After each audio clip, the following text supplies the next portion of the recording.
कैसी लग रही हूँ मैं? बहुत अच्छी। चले? हाँ। ये प्रिया क्यों कॉल कर रही है तुम्हें? अब मुझे क्या पता, हो सकता है गलती से लग गया हो। वाह विकास, ये तुम्हारा ही फोन है और तुम्हें फोन आ रहा है, तुम्हें पता ही नहीं है। अरे यार तुम भी किन बातों में लग गई। चलो ना, लेट हो रहे हम लोग पार्टी में जाने के लिए। चलो चलो चलो। विकास तुम मुझे पागल समझते हो क्या? नहीं, तुम लगती तो नहीं हो। मतलब यार क्यों टाइम वेस्ट कर रहे हैं यार, लोग वेट कर रहे होंगे हमारा। चलो ना। विकास अब ना मैं सब कुछ रिलेट कर पा रही हूँ। उस दिन रात को पार्टी में भी तुम उस प्रिया के साथ बहुत खीखी खीखी करके हंस रहे थे। कुछ तो चल रहा है तुम्हारा। बेबी ये तो ऐसी नॉर्मल है यार। उठाओ इसका फोन, उठाओ और स्पीकर पे करो। अरे छोड़ो ना बेबी, हम लोगों को पार्टी में। फोन उठाओ मैंने बोला।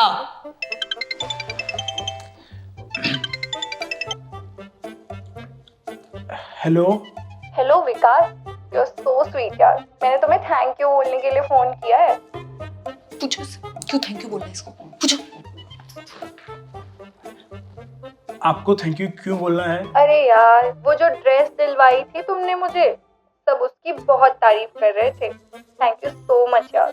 और अब देखो जैसा तुम सोच रही हो ऐसा कुछ भी नहीं है यार। मैं सब समझाता हूँ। फोन क्यों काटा तुमने?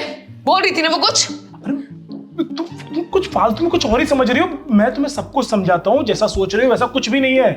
अब सुनने के लिए कुछ बचा नहीं है, सब मेरे सामने आ गया है। दूसरी लड़कियों को ड्रेसें दिलवा रहे हो। विकास तुम चीट कर रहे हो ना मुझ पे। अरे कसम से बेबी ऐसा कुछ भी नहीं है यार, जैसा तुम सोच रही हो वो कुछ भी नहीं है। मैं तुम्हें सब कुछ सच बताता हूँ। क्या बचा है बताने को? सब तो मेरे सामने ही आ गया है। दूसरी लड़कियों को ड्रेस दिलवा रहे हो। हाँ दिलवाइए मैंने उसे ड्रेस। ये तो पता ही था मुझे। लेकिन तुम ये तो पूछो कि मैंने उसे ड्रेस क्यों दिलवाई है। क्यों दिलवाई? मैंने उसे ड्रेस दिलवाई ताकि तुम ये ड्रेस पहन सको और ये ड्रेस पहन के तुम मेरे साथ पार्टी में जा सको, इसलिए मैंने उसे ड्रेस दिलवाई। क्योंकि उसने तुम्हें इस ड्रेस में देखा था और उस लड़की को तुम्हारी ये ड्रेस पसंद आई और उसे तुम्हारी सेम ड्रेस चाहिए थी। जहां मेरा ऑफिस है उसके थोड़े ही पास में उसका भी ऑफिस है। अब ये मत पूछना कि हम लोग कैसे मिले। जब मैं ऑफिस जाता हूं और वो अपने ऑफिस आती है तो हम लोग रास्ते में ऐसे मिल जाते हैं। तो उसने मुझे बोला कि मैंने तुम्हारी गर्लफ्रेंड के पास एक ड्रेस देखा था, मुझे सेम वैसा ड्रेस चाहिए।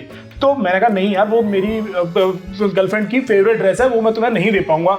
और वो बोल रही थी कि नहीं मैं तुमसे जाकर ले लूंगी। अब मुझे पता था कि तुम्हारा दिल यार बहुत बड़ा है, तुम उसे मना नहीं कर पाती, तुम उसे वो ड्रेस जरूर दे देती। फिर क्या किया तुमने? तो मैंने उसको बोला देखो सेम ड्रेस तो मैं तुम्हें नहीं दिलवा पाऊंगा यार, क्योंकि वो तुम्हारी ड्रेस है। तो मैंने उसको बोला कि मैं तुम्हें एक शॉप पे ले जाऊंगा और वहां पे एक सेम टू सेम थोड़ी अलग किस्म की एक ड्रेस दिलवा दूंगा। बस इतना किया। और तुम जानती हो वो मुझे क्या कह रही थी?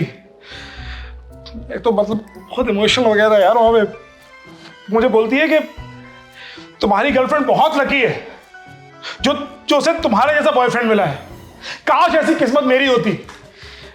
तो मैंने उसको बोला कि नहीं, ऐसी किस्मत तुम्हारी नहीं हो सकती, ये तो सिर्फ एक ही की हो सकती है, आकांक्षा की। बस इसीलिए मैंने उसे ड्रेस दिलवा दिया, वरना मैं तो उससे बात भी नहीं करता यार। और तुम मुझ पे शक कर रही हो। Sorry. बहुत बुरा लगा यार, मुझे बहुत बुरा लगा यार। No Vikas, baby I am so sorry. I swear मैं आपसे ऐसा नहीं बोलूंगी, मैं नहीं बोलूंगी। सुनो ना, हम मूवी के लिए लेट हो रहे हैं, चलते ना विकास, चलते ना। देखो आज तो तुमने मेरे ऊपर शक कर लिया है, लेकिन आज के बाद अगर तुमने जरा सा भी मेरे ऊपर शक किया ना, मैं कभी तुम पे शक नहीं करूंगी दोबारा। आई स्वेयर कभी नहीं शक करूंगी। सॉरी बेबी, मेरी गलती है, मुझे तुम पे शक नहीं करना चाहिए था। हम चलते हैं ना मूवी देखना। कभी कुछ नहीं बोलोगी ना? पक्का प्रॉमिस, कुछ नहीं बोलूंगी मैं, कभी तुम पे शक नहीं करूंगी, ठीक है? चश्मा लगा लूं? कैसा लग रहा? अच्छे। अब सुनो यार, अब एक गिलास पानी ले आओगी, एकदम से गला भरा है मेरा।